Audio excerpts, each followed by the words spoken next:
But Travis, the question is, do the two ever really live up to their full expectations? What they've shown is that the people that we end up pairing up with are not our dream, our fantasy lovers or our Romeo or what we dream about and fantasize about. So usually it looks like your partner doesn't really measure up to the fantasy. What do you think? But I don't know. Could any human being ever measure up to this perfect fantasy of Romeo?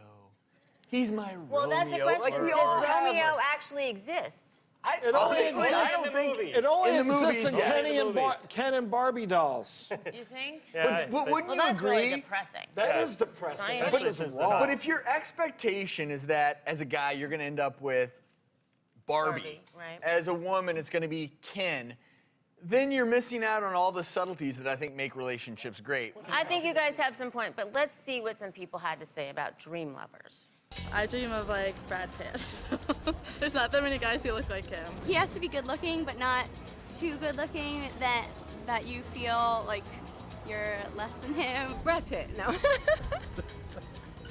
Yeah, good, a nice face, someone cute.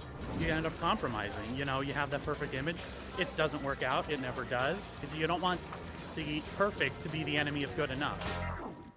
Well, I think there's some, I think there's validity to that because I think you miss out on a lot of people if you just, judge them by their looks. But then also there's those beautiful couples that are together and you're just like, oh, they're so perfect, and then they're killing each other at home. Well, and ladies, let me go ahead and tell you, Brad Pitt's breath smells in the morning. He passes gas just like everyone else. And he'd be the first to admit it. knows what else. And I think he's a great-looking guy, and I like him. But we do create these little And nobody's. they're perfect. And when it my comes partner down to isn't. choosing a mate, what's most important is chemistry. Is who Absolutely. you feel right with, who you laugh with, who the camaraderie is there. That's the difference. Because even if they do look like Brad Pitt, 20, 30 years later, they all change. So the heart and soul has to be there. I mean, sure, you think, oh, I like redheads, I like brunettes, I like blondes, but ultimately it comes down to you meet the right woman for you. It may be any one of the three. That's right. And you can always change it.